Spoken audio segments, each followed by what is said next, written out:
আসসালামু আলাইকুম। এই যে দেখেন একটা মেয়ে আত্মহত্যা করলো। তার স্বামীর হয়তো এমন কিছু অবশ্যই তাকে বলছিল, যে কথা সে মেনে নিতে পারে নাই, যে কষ্টে সে আত্মহত্যা করছে। তো আত্মহত্যার পক্ষে আমি না। কারণ জিদ করে দেখায় দেওয়া উচিত ছিল তোমার। তুমি একটা শিক্ষিত মেয়ে, যে ওর থেকেও তুমি ভালো কিছু করতে পারো। তোমার বাচ্চাটার দিকে তোমার একবার তাকানো উচিত ছিল। তো যাই হোক, যে যেই পরিস্থিতির মধ্যে দিয়ে যায় সে সেটাকে বুঝতে পারে যে তার মনের মধ্যে দিয়ে কী যাইতেছে। অন্যের অনেক কষ্ট দুঃখ মানুষ মেয়েরা মেনে নিতে পারে, কিন্তু স্বামীর অল্প কষ্টটাও মেনে নিতে পারে না মেয়েরা। তো যাই হোক, ও হয়তো এমন কিছু বলছে যা ওর বান্ধবীদের ভাষ্য মতে আমরা বুঝতে পারি যে ও আত্মহত্যা করতে বাধ্য হয়।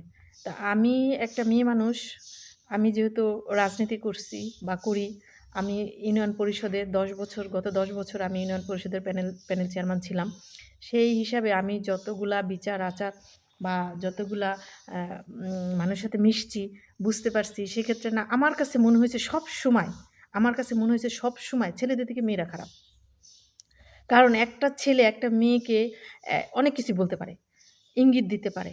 আর একটা মেয়েকে তখনই ইঙ্গিত দেয় যে মেয়েটা ইঙ্গিত দেওয়ার মতো কিছু বুঝায় তাকে।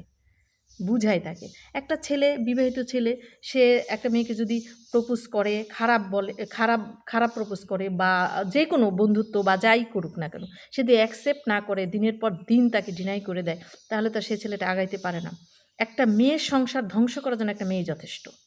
একটা মেয়ের সংসারকে তছনছ করে দেওয়ার জন্য, একটা পুড়ে ছারখার করার জন্য আরেকটা মেয়েই দায়ী থাকে, মেয়েই যথেষ্ট। তাই আমি বলব, এই যে মেয়েটা, ওর পরিবার কেমন আমি জানি না। পরিবারের দোষ দিয়েও লাভ নেই। অনেক ভদ্র কথায় আছে যে আলেমের ঘরে জালেম হয়, জালেমের ঘরেও আলেম হয়। তো ওর বাবা মা কেমন আমি জানি না, ওই বিষয়ে আমি কথা বলতে চাই না।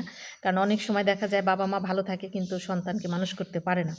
তো যাই হোক, এই মেয়েটা আর এই আলভি, জাহেলই বলবো ওকে, এই জাহেল, ওর মুখের ভাষা, আমি কিছু ছোট ছোট ক্লিপস দেখছি নাটকের, যে এত নোংরা ভাষা, এত ভাষায় ও এত কিছু আজে বাজে জিনিস বুঝায়। এই ডিরেক্টররাই বা কারা, এই লেখকই বা কারা, আর এই অভিনেতাই, কিছু অভিনেতা আছে যারা এগুলোই করে। এই আগে থেকে ওকে পছন্দ করতাম না, মন থেকে ভালো লাগতো না। আর মুসলমানের ছেলে, এইখানে লেখা, এইখানে লেখা, এইখানে লেখা, এত ট্যাটু কেন? তোর তো নামাজ রোজা তো তুই আগের থেকেই মনে হয় করস নাই। তোর মন তো জাহেলের মতো, ভালোই একটা নাম, তোর নামের সাথে তোর এই কার্যকলাপের সাথে একদম সুন্দর মিলে গেছে। তো যাই হোক, এই মেয়েটার, আমি মনে করি এই মেয়েটার একদম দৃষ্টান্তমূলক শাস্তি হওয়া উচিত, দরকার। এই মেয়েটার যদি শাস্তি না হয়, তাহলে এরকম অনেক মেয়েরাই আত্মহত্যা করবে, গলায় দড়ি দিবে। এ সমস্ত মেয়েরা ছেলেদেরকে এমনভাবে বুঝায়, জানি তার বউ একটা ভিলেন। মানে সেই একটা সাধ ধোয়া তুলসী পাতা, তার মতো ভালো মেয়ে এই পৃথিবীতে নাই। সে যত ভালো সে, আর এত নোংরামি করবে। একটা বিবাহিত মেয়ের তার স্বামীর সাথে এত নোংরামি করার সময় থাকে না। তার শ্বশুর শাশুড়ি, সংসার, বাচ্চা কাচ্চা সব প্রয়োজন থাকে তার, সব কিছু। আর যে প্রেম করে তার শুধু টাকার প্রয়োজন থাকে, ঢং রং করে ওই ছেলেকে কিভাবে ভুলাইয়া ভালাইয়া তার পকেট থেকে টাকা বের করবে, এটাই তার মেন উদ্দেশ্য থাকে। প্রেম করার সময় সবাই বলে গাছতলায় থাকবো, বিয়ের পরে কেউ গাছতলায় থাকতে পারে না। তখন তার শ্বশুর বাড়ির একটা সাইড হয়, বাবার বাড়ির একটা সাইড হয়, নিজের গর্ভের সন্তান হয়, নিজের সংসারের অনেক প্রয়োজনীয়তা তার তার কাছে এসে, প্রয়োজনটা তার সামনে এসে দাঁড়ায়। তো অতএব প্রেম করার মতো স্বামীকে যথেষ্ট ঢং করার মতো সময় একটা বিবাহিত নারীর কাছে থাকে না। আর এই সুযোগটাই আমাদের মতো কিছু অসৎ মেয়ে, অসভ্য মেয়েরা নিয়ে কিছু আবার অসভ্য ছেলেদেরকে বুঝানোর চেষ্টা করে এবং বুঝে।